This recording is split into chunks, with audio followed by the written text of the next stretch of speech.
J'avais déjà essayé, mais c'était pas fructueux. Je trouvais ça long, ennuyeux, inintéressant, et je pouvais maintenant l'affirmer, oui, la Bible, c'est un livre soporifique, c'est dur à lire, et surtout, c'est beaucoup trop long, quoi. Alors, cette Bible, elle est restée sur l'étagère, jusqu'à un fameux jour d'avril 2004. Ce jour-là, j'ai rencontré un pasteur pour la première fois de ma vie et j'avais enfin quelqu'un à qui poser mes questions sur la foi chrétienne. Et à ma grande surprise, pour toute réponse, il ouvrait sa Bible et il me disait « Vas-y, lis ». Et je lisais. Et on discutait autour de ce que la Bible disait. Et ce jour-là, j'ai compris deux choses essentielles. Premièrement, la Bible s'adresse à moi. Elle parle de mes difficultés, elle parle de mes luttes, elle parle de la vraie vie, quoi. Et deuxièmement, c'est elle qui a les réponses à mes questions. C'est pas le pasteur, ni le prêtre, ni le pape, c'est la Bible. Et finalement, autre chose s'est également passé ce jour-là. Quelque chose qui a changé le reste de ma vie, quelque chose qui m'a amené à dévorer cette parole qui m'était apparue si sèche jusqu'ici.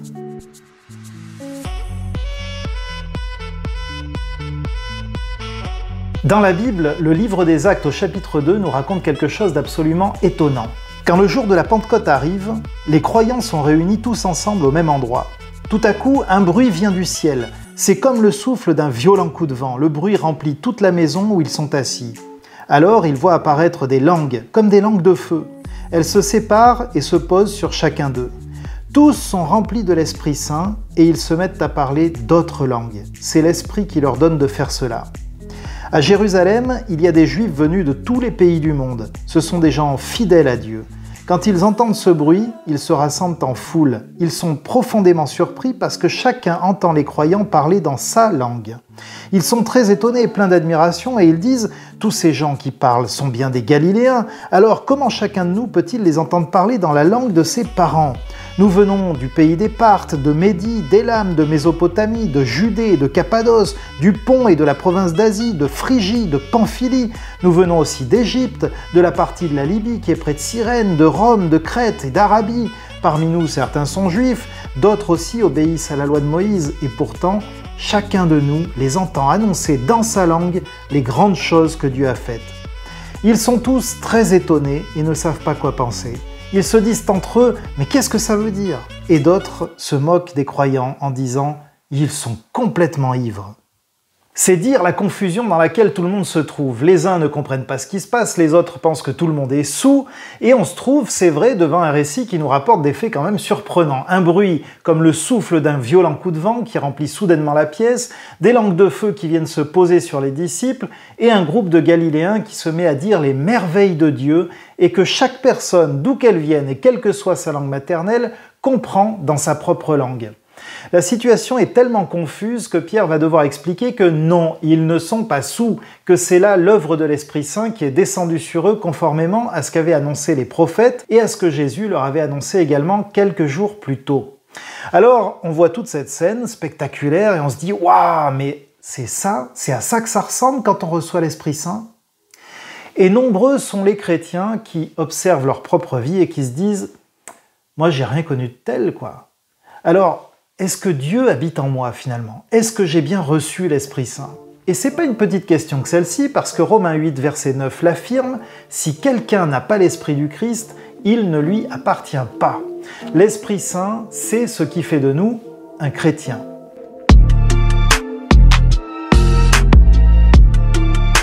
Aujourd'hui, nous célébrons la Pentecôte, qui est ce fameux jour où l'Esprit Saint est descendu sur les disciples après que Jésus soit remonté auprès du Père.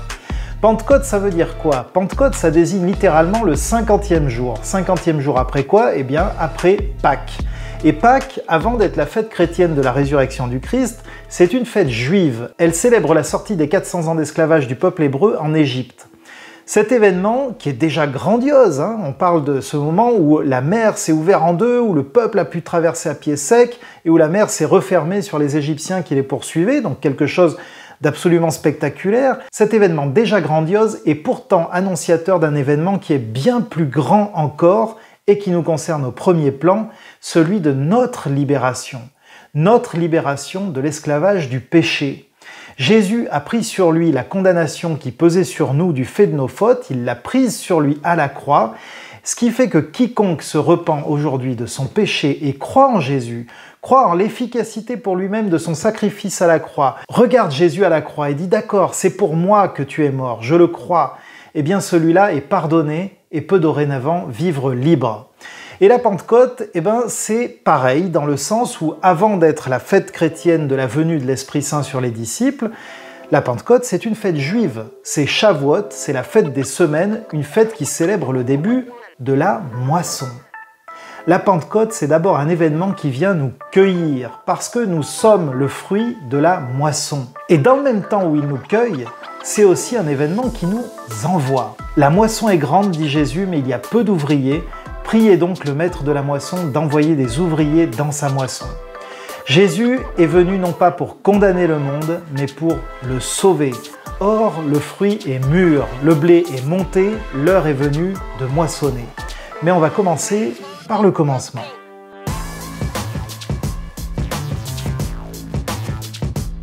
Le moins qu'on puisse dire, c'est que les disciples ont vécu là quelque chose d'extraordinaire. Alors, certains voient ça et se demandent comment le reproduire.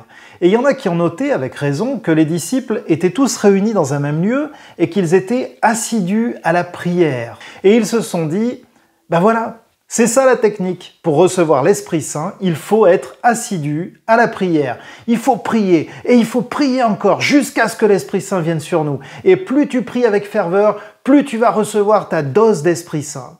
Alors évidemment, c'est une très bonne chose de prier. Évidemment, entretenir notre relation avec Dieu, ça a quelque chose avec l'Esprit Saint. Et d'ailleurs, c'est vrai qu'il y a un rapport entre l'Esprit Saint et la prière, mais dans une perspective chrétienne, c'est le rapport inverse. Les chrétiens sont invités à prier par l'Esprit. Éphésiens 6,18 nous dit « Faites en tout temps par l'Esprit toutes sortes de prières et de supplications ». Jude, verset 20, nous dit « Pour vous, bien-aimés, vous édifiant vous-même sur votre très sainte foi et priant par le Saint-Esprit, maintenez-vous dans l'amour de Dieu. » Fondamentalement, les chrétiens n'ont pas besoin de prier pour recevoir l'Esprit Saint, ils ont besoin de l'Esprit Saint pour pouvoir prier.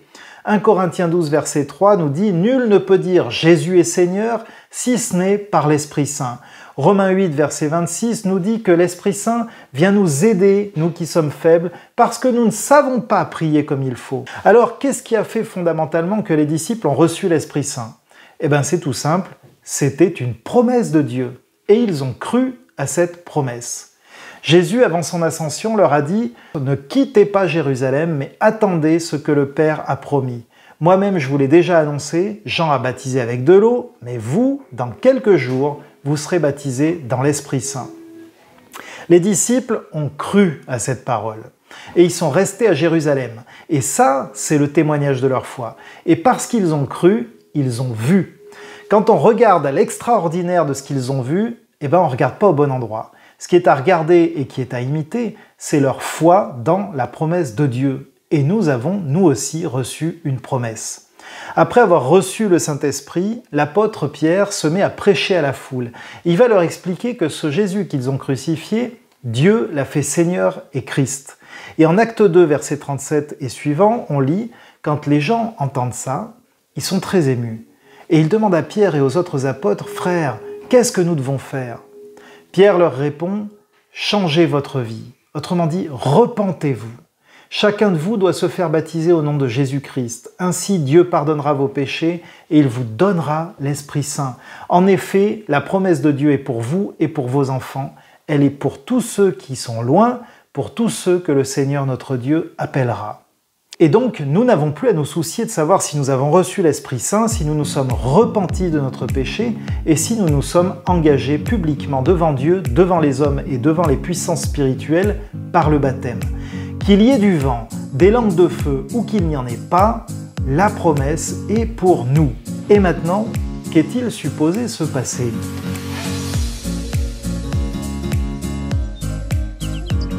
Là encore, quand on regarde à l'extraordinaire de ce que les disciples ont vécu, on regarde au mauvais endroit. C'est vrai qu'il y a eu cet épisode dit du parler en langue, cet événement un peu étrange où chacun pouvait comprendre ce que les disciples disaient dans leur langue maternelle.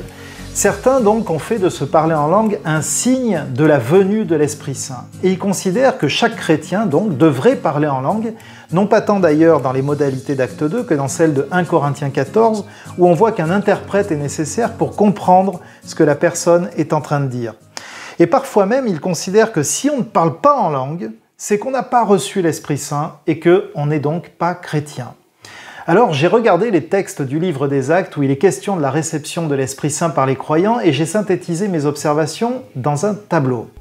Première observation, le parler en langue apparaît 3 fois dans le livre des Actes. La première fois, c'est dans notre texte, en Acte 2, on est à Jérusalem, en Judée.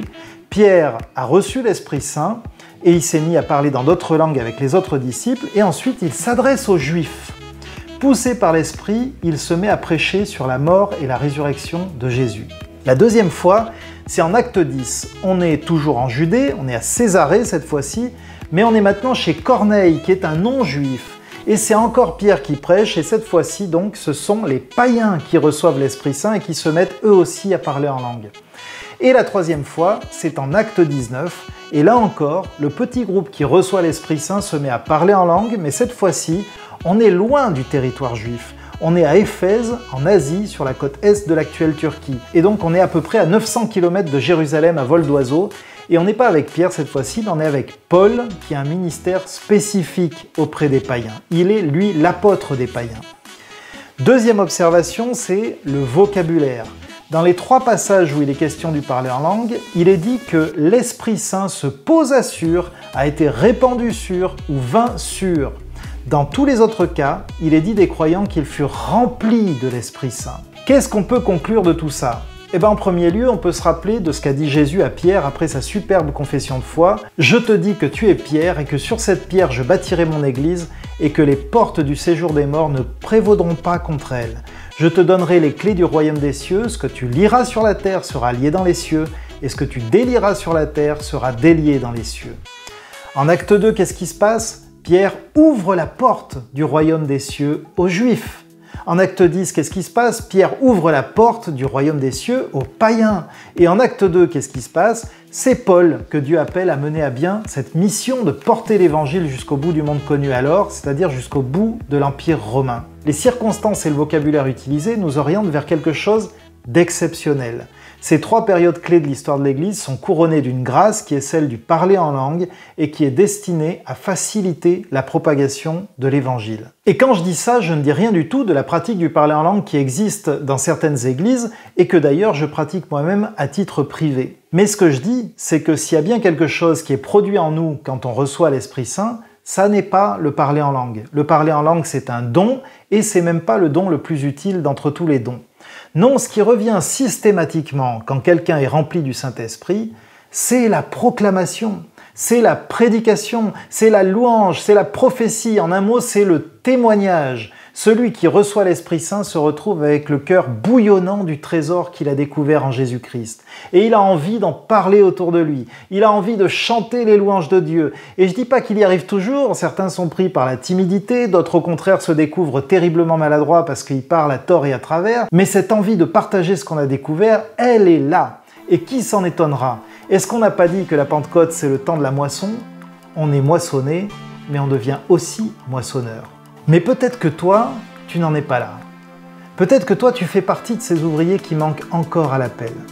Eh bien, Jésus-Christ a payé le prix pour toi. Si tu te reconnais pécheur, si tu reconnais en lui ton sauveur, dis-le lui avec simplicité de cœur. Nul ne peut dire Jésus est Seigneur si ce n'est par l'Esprit Saint. La moisson est prête, il est l'heure. À voix haute ou dans ton cœur, confesse-le. Jésus est Seigneur.